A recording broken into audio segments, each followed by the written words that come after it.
जय श्री कृष्णा। राधे राधे दोस्तों साल की सबसे बड़ी और सबसे पावन एकादशी यानी निर्जला एकादशी आने वाली है। हर तरफ इसी पावन व्रत की चर्चा हो रही है।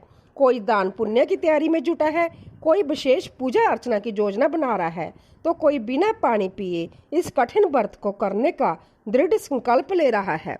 लेकिन क्या आप जानते हैं कि बहुत से लोग पूरी निष्ठा और श्रद्धा से निर्जला एकादशी का व्रत तो रख लेते हैं, पर एक छोटी सी अनजानी गलती के कारण उन्हें इस व्रत का पूरा पुण्य नहीं मिल पाता। जी हाँ, शास्त्रों में स्पष्ट कहा गया है कि जितना महत्व एकादशी का व्रत रखने का है, उतना ही महत्व द्वादशी के दिन उसका सही समय और सही विधि से पारण करने व्रत खोलने का है। अगर पारण सही समय पर ना किया जाए या नियमों की अनदेखी हो तो व्रत का पूर्ण फल प्राप्त नहीं होता। तो आखिर निर्जला एकादशी का व्रत किस विधि से खोलना चाहिए? पारण का सबसे उत्तम मुहूर्त क्या है? भगवान को किस चीज का भोग लगाना चाहिए और वो कौन से सूक्ष्म बातें हैं जिनका ध्यान रखने से हमें व्रत का संपूर्ण फल मिले? आज के इस वीडियो में हम इन्हीं महत्वपूर्ण विषयों पर विस्तार से बात करेंगे, इसीलिए वीडियो को अंत तक जरूर देखिएगा, क्योंकि आखिरी में मैं आपको एक ऐसी पारंपरिक विधि बताऊंगी जिसे आज के समय में बहुत कम लोग जानते हैं, लेकिन हमारे बड़े बुजुर्ग पीढ़ियों से इसका पालन करते आ रहे हैं।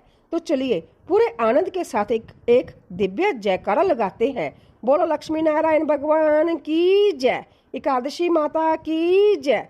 व्रत का महत्व और पारण का नियम। भक्तों, निर्जला एकादशी की महिमा से तो हम सब परिचित हैं। जो श्रद्धालु पूरे साल की एकादशी का व्रत नहीं रख पाते, वह भी साल में कम से कम इस एक एकादशी का व्रत जरूर करते हैं। परंतु एक बात का हमेशा ध्यान रखें, व्रत का अर्थ केवल भूखा प्यासा रहना नहीं है। इस व्रत का नियम दशमी तिथि से शुरू होकर एकादशी से होता हुआ द्वादशी के पारण तक चलता है। यदि आपने एकादशी का व्रत पूरी निष्ठा से किया लेकिन द्वादशी को सही समय पर पारण नहीं किया तो व्रत अधूरा माना जाता है। साल 2026 निर्जला एकादशी पारण का शुभ मुहूर्त। आइए सबसे पहले जानते हैं कि साल 2026 में निर्जला एकादशी के पारण का सबसे श्रेष्ठ समय क्या है। व्रत की तिथि 25 जून 2026, पारण की तिथि 26 जून 2026 दिन शुक्रवार। पारण का सबसे शुभ समय सुबह 5:25 से सुबह 8:39 तक। यह समय सूर्य उदय के बाद और द्वादशी तिथि के भीतर का है। इस शुभ अवधि में व्रत खोलना अत्यंत फलदायी माना जाता है। शास्त्रों के अनुसार द्वादशी तिथि रहते रहते पारण कर लेना अनिवार्य है, इसीलिए इसमें बिल्कुल भी देरी न करें। पारण की सही विधि ब्रह्मा मुहूर्त में जागे। केवल एकादशी के दिन ही नहीं बल्कि अगले दिन यानी द्वादशी को भी सुबह जल्दी ब्रह्मा मुहूर्त में उठे। स्नान व शुद्धता। स्नान आदि करके स्वच्छ वस्त्र धारण करे। ठाकुर जी की सेवा। यदि घर में बाल गोपाल या भगवान विष्णु का विग्रह है तो उन्हें पंचरामत से स्नान कराएं। सुंदर वस्त्र पहनाकर उनका भव्य श्रृंगार करें। पूजा और दीपदान। भगवान के समक्ष दीपक जलाएं, धूप आरती करें और भाव से प्रार्थना करें। सूर्य देव को अर्घ्य। इसके बाद सूर्य नारायण भगवान को तांबे के पात्र से जल अर्पित करें। मंत्र जाप। भगवान विष्णु के सामने बैठकर कम से कम 11 बार या एक माला 108 बार ओम नमो भगवते वासुदेवाय मंत्र का जाप करें। यदि आपका कोई गुरु मंत्र है तो उसके बाद भी इस महामंत्र का जाप अवश्य करें। क्षमा प्रार्थना।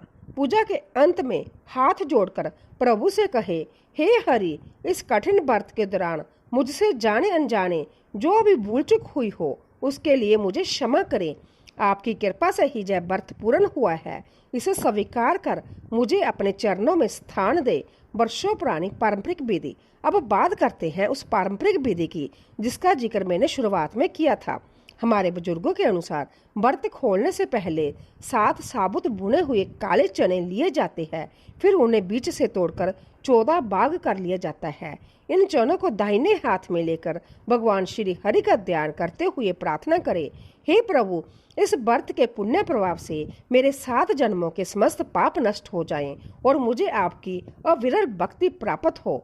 इसके बाद उन चनों को अपने सिर के पीछे की तरफ फेंक दे और पीछे मुड़कर बिल्कुल न देखे। बाद में सफाई करते समय वह चने अपने आप झाड़ू के साथ बाहर चले जाते हैं। व्रत किस से खोले और क्या खाएं? यदि निर्जल व्रत रखा है तो सबसे पहले भगवान का चरणामृत जा गंगा जल ग्रहण करे। उसके बाद तुलसी दल, तुलसी का पत्ता युक्त प्रसाद लेकर ही अपना व्रत खोले। क्योंकि पूरा दिन पानी भी नहीं पिया होता, इसीलिए पारण के तुरंत बाद बहुत हल्का और सुपाच्य भोजन ही ले। यदि फलाहारो व्रत रखा है तो आप चने, प्रसाद या सीधे सात्विक भोजन से भी अपना पारण कर सकते हैं। दान पुण्य की महिमा। पारण करने से पहले अपनी सामर्थ्य के अनुसार दान अवश्य करें। यदि संभव हो तो किसी योग्य ब्राह्मण को घर बुलाकर आदर पूर्वक भोजन कराए। अगर ऐसा करना मुमकिन ना हो तो मंदिर में सीधा कच्चा राशन जैसे चावल, आटा, दाल, फल और कुछ दक्षिणा दान करें। यदि आपके घर के पास कोई मंदिर या ब्राह्मण ना हो तो दान निकालने वाले सामान पर थोड़ा सा जल छिड़ककर संकल्प करके उसे एक तरफ सुरक्षित रख दे। उसे आप शाम को या अगले दिन भी मंदिर भिजवा सकते हैं। याद रखें, भगवान आपकी श्रद्धा देखते हैं, दान का आकार नहीं। भगवान श्री हरि का विशेष भोग। बहुत से भक्त पूछते हैं कि पारण के दिन भगवान को क्या अर्पित करें। वैसे तो ईश्वर केवल हमारे भाव के भूखे हैं, लेकिन शास्त्रों में द्वादशी के दिन गाय के शुद्ध घी से बनी खिचड़ी का भोग लगाना बेहद शुभ माना गया है। अगर सुबह सुबह तुरंत खिचड़ी बनाना संभव ना हो तो आप पहले माखन मिश्री का भोग लगाकर उसी प्रसाद से अपना व्रत खोल सकते हैं और बाद में खिचड़ी तैयार कर सकते हैं। एक महत्वपूर्ण बात, एकादशी के दिन चावल खाना पूरी तरह वर्जित होता है, लेकिन द्वादशी के दिन भोजन में चावल शामिल करना बेहद शुभ और अनिवार्य माना जाता है। कई परंपराओं में तो चावल खाकर ही व्रत का पारण किया जाता है। भक्तों, अंत में केवल इतना ही कहूंगी कि निर्जला एकादशी कहा जाए पावन व्रत सिर्फ कड़े नियमों को पूरा करने का काम नहीं है। जय तो श्री हरि के प्रति अगाध प्रेम, अटूट विश्वास और पूर्ण समर्पण का उत्सव है। यदि आपने सच्चे हृदय से प्रभु का नाम लिया है, किसी जरूरतमंद की मदद की है और सही समय पर नियम से पालन किया है तो आपका व्रत निश्चित ही सफल है। व्रत की सार्थकता केवल भूखे रहने में नहीं बल्कि मन को भगवान में रमाने में है। मैं भगवान लक्ष्मी नारायण के चरणों में यही प्रार्थना करती हूँ कि निर्जला एकादशी का यह दिव्य व्रत आप सभी के परिवार में सुख, शांति, समृद्धि और अनन्य भक्ति लेकर आए। अगर आप भी इस साल यह व्रत रख रहे हैं तो कमेंट बॉक्स में ओम नमो भगवते वासुदेवाय लिखकर अपनी हाजिरी जरूर लगाएं। वीडियो ज्ञानवर्धक लगा हो तो इसे लाइक और अपनों के साथ शेयर करना ना भूलें। चैनल पर नए हैं तो सब्सक्राइब जरूर कीजिएगा। इसी के साथ आप सभी को मेरी ओर से प्यार भरी राधे राधे।